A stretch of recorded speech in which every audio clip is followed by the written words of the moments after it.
अमरनाथ गुप्ता जी, रतन गुप्ता जी, अनुराग गुप्ता जी। गुरु जी आपके चरणों में दास का कोटि कोटि प्रणाम।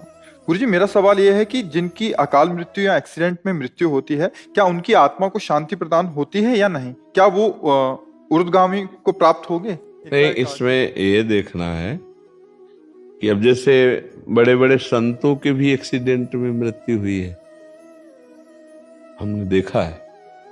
पूज्य बक्सर के मामा जी नाम के बहुत बड़े संत थे, तो जा रहे थे कथा करने, बरसाने पहले दर्शन किए श्री जी के सामने से एक ट्रक ने ऐसी तो बस राधा पधार गए। तो अब इनकी कोई आत्मा को अशांति थोड़ी है, तो भगवान के पार्षद है, भगवान में गए, समझ गए। अब जो पापाचरण कर रहा है तो शरीर छूटने के बाद उसको वैसी गति मिलेगी। खास बात मृत्यु कैसे हुई इससे मतलब नहीं है, खास बात है उसने जीवन कैसा व्यतीत किया, इससे है। जैसे पूज्यपाद श्री उड़िया बाबा जी महाराज इतने बड़े सिद्ध संत, और अंतिम दशा होती कि गड़ासा से नहीं, वो एक पागल आदमी, विकसित आदमी, कई गड़ा से ऐसे और उससे, तो अब क्या अधोगति होगी क्या? अरे वो तो जीते जी ब्रह्म पद प्राप्त महापुरुष है, समझ रहे ना। मृत्यु की घटना से किसी के परिणाम को नहीं जोड़ा जा सकता, उसके जीवन से परिणाम को जोड़ा जाता है। उसका जीवन कैसा था? मानो जैसे परीक्षित जी का सर्प काटने से मृत्यु हुई, तो उनकी दुर्गति थोड़ी हुई, तो सीधे परम पद में गए। क्यों? जीवन भगवान में था, भजन में जीवन था। अब जैसे कोई बहुत पापात्मा है, पाप कर्म कर रहा है, तो देखा गया कोई कष्ट नहीं, बहुत आराम से मृत्यु हो गई, बहुत आराम से मृत्यु। हमने देखा है कि कोई बीमार नहीं रहे, वैसे दिल फेल हुआ 2 मिनट में चले गए। एक आदमी पाप करता है, जुकाम नहीं होता है, खूब चौड़ी छाती करके खूब घूम रहा है। एक आदमी बड़े धर्म से भजन कर रहा है और जीवन उसका बड़ा दुख में देखा गया। अब इसी रहस्य को जानना है। वो पाप कर्म कर रहा है तो उसके पुण्य खर्चा हो रहे हैं, सिद्धांत है। अब जब पूर्व पाप और ये पाप जुड़ेगा तो उसकी दुर्गति हो जाएगी। अब इनका अंतिम जन्म है, तो इनके जितने पापों सब भुगता दिए जाते हैं। अंतिम परिणाम जाना जाता है जीवन की धारा से। तुम्हारी जीवन की धारा कैसी रही? अब जैसे एक आदमी है, अचानक बैठा हुआ, दीवाल गिरी, मर गया, उसे आप अकाल मृत्यु कहेंगे, लेकिन अब उसने जीवन कैसा व्यतीत किया है?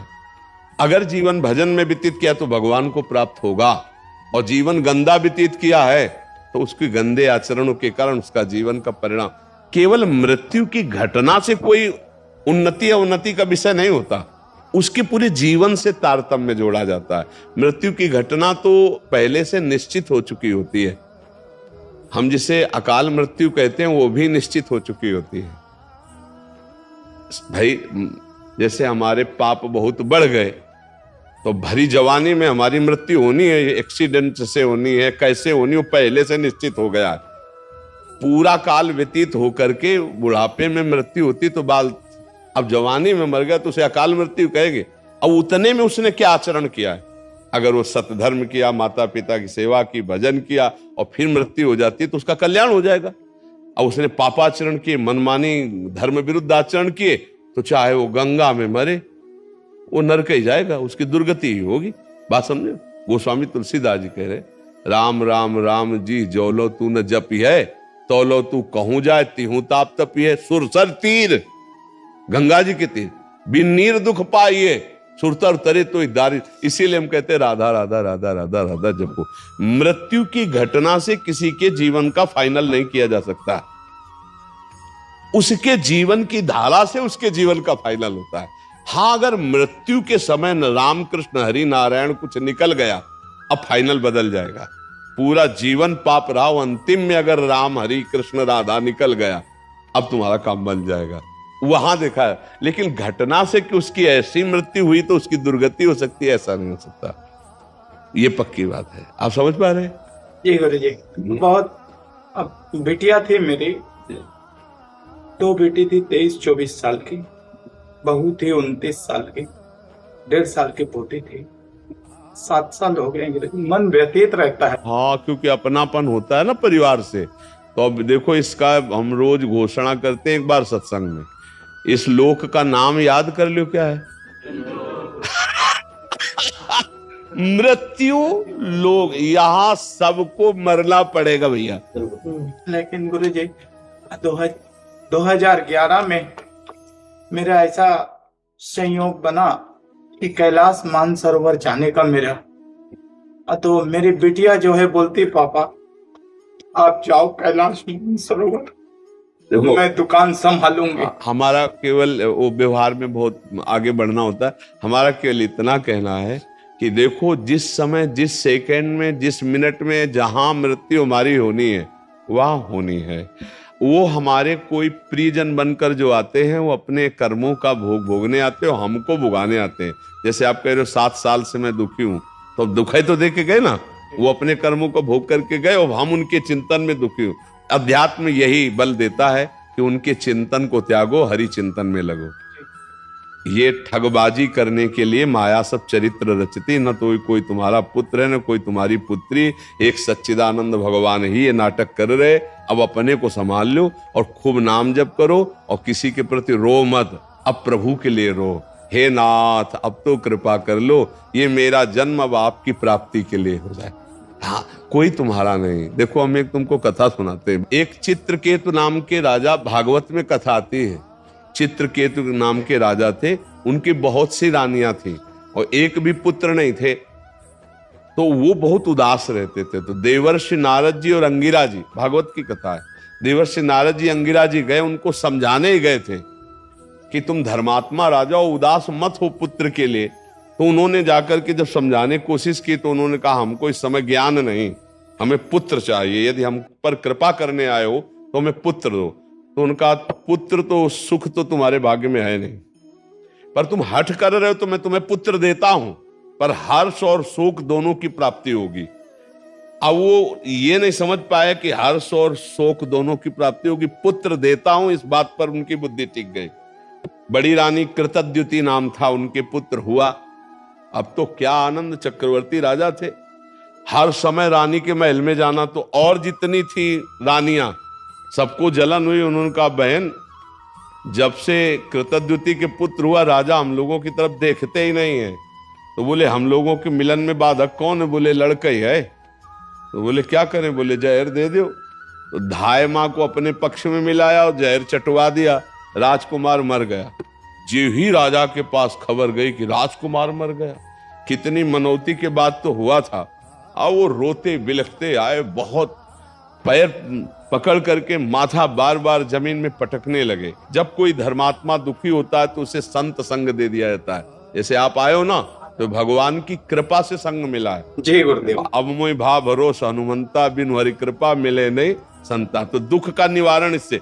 तो अंगिरा जी देवर्षि नारद जी पुनः आ गए और कहा राजन मैं तुम्हें यही बताया था कि हर्ष और शोक की प्राप्ति हुई। हर्ष हुआ पुत्र हुआ, शोक हुआ क्योंकि तुम्हारे भाग्य में पुत्र सुख नहीं है।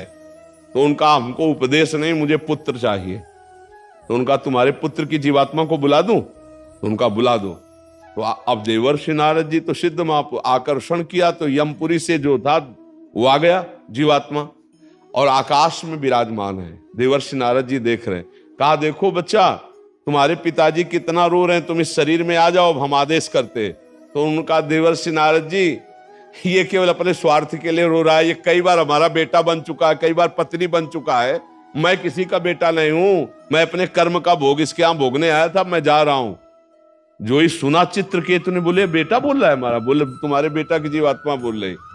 उनका मोह दूर हो गया और फिर उन्होंने भजन करके भगवान को प्राप्त किया। तो भगवान ने तुम्हें मोह दूर करने के लिए भेजा है, तुम्हारा कोई नहीं है। हाँ भगवान ने लीला करके आए थे। अब खूब नाम जप करो, मस्त रहो, चिंता मत करो, और तुमको भी जाना है। जय गुरुदेव। ये बात जान लो कि तुमको भी जाना। तो जाने की तैयारी, जो चले गए उनके विषय में क्या खो, उनकी तो ट्रेन छूट गई, तुम्हारी न छूट जाए, इसलिए तुम पहले अपनी बेग भर लो।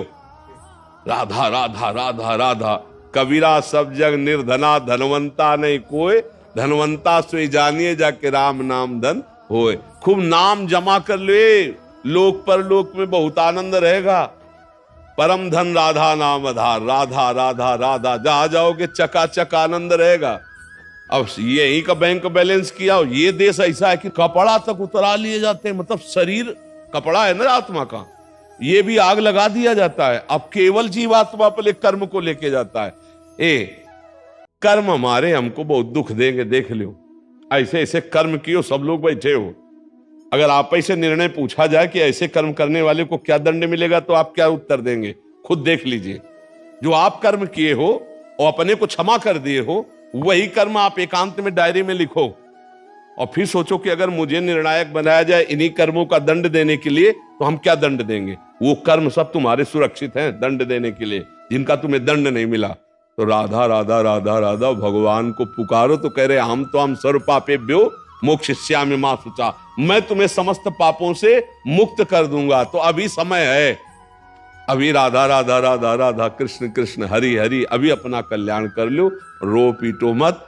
यहां जो जितने समय के लिए आता है उतने समय के बाद चला जाता है, कोई गर्भ से चला जाता है। एक आए थे परिवार के, उनका 6 वर्ष का अकेला लड़का, 6 वर्ष का लड़का हमारा मार दिया भगवान ने। हम कहा भाई अगर हमारी बात समझ में आवे तो भगवान ने नहीं मारा। वो जीव अपने कर्म से केवल 6 वर्ष के लिए भारत भूमि में मनुष्य रूप में आया, अब वो चला गया। तो आपका भी कर्म है कि अब आप दुख भोग रहे हो उसके वियोग में। नाम जप करो, भगवान को कोसो मत। जो जितने मिनट के लिए आया उतने मिनट ही रहेगा। अगर रोकने की बात होती तो भगवान जी दशरथ जी को मरने नहीं देते। हुआ ना दशरथ जी का मरण, जटायु भगवान के हाथ में ही शरीर छोड़ रहा है कि नहीं छोड़ रहा है? इससे हमारी बात ये समझो, सुनो भरत भावी प्रबल बिलख कहो मुनिनाथ, हानि लाभ जीवन मरण जस अपजस विद्या। खूब राधा राधा जपो, मस्त रहो और तैयारी करो चलने की। ये रहने वाला देश नहीं है, हर चीज यहाँ की छुड़ा ली जाएगी। दुनिया में लाखों का मेला जुड़ा, हंसा जब जब उड़ा तो इसलिए देखो समझ जाओ तो फिर रोना क्या, और जब जाग गए तो सोना क्या। अगर ज्ञान में जग गए तो फिर मोह में क्या सोना, अगर समझ गए तो फिर क्या रोला। एक बार मरना है, सबको मरना है, मरने की तैयारी कर लो।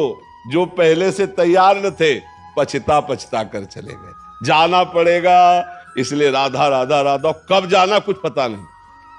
पीछे तलवार लिए खड़ी मृत्यु, कब गला काट दे, किस रूप में काट दे कुछ पता नहीं है। कुछ पता ले, कुछ पता ले। नाच रहे हैं और नाचते नाचते ऐसे हुए और गिरे मर गए। फिल्मी गाना चल रहा है और नाच रहे और मर गए। मुंह का लील नहीं सकते, आ बोला तो फिर आगे धा नहीं बोल पाओगे। जितना बस उतने में रोक दिए जाओगे। सरकारी काम है, सब छीन लिया जाएगा, पहले ये समझ लो। तुम्हारा यहां कुछ नहीं रहेगा। स्त्री पुत्र परिवार मकान दुकान बैंक बैलेंस सब छीन लिया जाएगा, तुम्हारा शरीर छीन लिया जाएगा। तुमको अकेला यहां से जाना होगा। तुम्हारे पास होगा तो तुम्हारे कर्मों की पोटरी होगी, धर्म और अधर्म जो किया है, और इन दोनों पोटरियों को आग लगाना हो तो नाम जप करो, राधा राधा राधा राधा राधा। बढ़िया चकाचक व्यवस्था होगी, मरने में भय नहीं लगेगा और भगवान के समीप जाकर आनंद भोगोगे। जैसे भारत में आनंद ले रहे हो, ऐसे भगवान के दिव्य धाम में तुम्हारे लिए हर व्यवस्था होगी। अलग महल होगा, बढ़िया भोजन व्यवस्था बढ़िया, मरना है नहीं।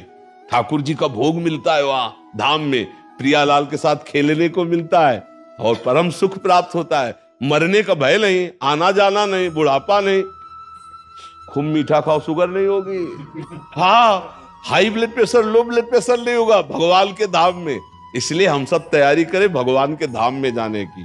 नाम जप करें, खूब नाम जप से आनंद आएगा। आज से रोना छोड़ दो, बंद कर दिया। हाँ बिल्कुल, नाम जप, हाँ नाम जप करो।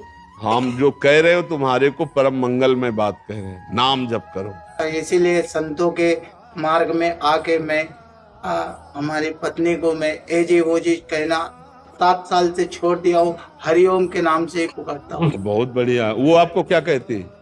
वो भी हरिओम ही। अच्छा, बोले हरिओम तो बोले हरिओम है। ये बहुत बढ़िया, ये बहुत बढ़िया, नहीं बहुत बढ़िया, नहीं अच्छा ठीक है। अपने यहाँ भी बुलाते राधे तो बोले राधे, ऐसे बात करते ना। श्री हरिवंश तो कहेगा हाँ श्री हरिवंश, अपने भी ऐसे ही बात करना। ठीक है।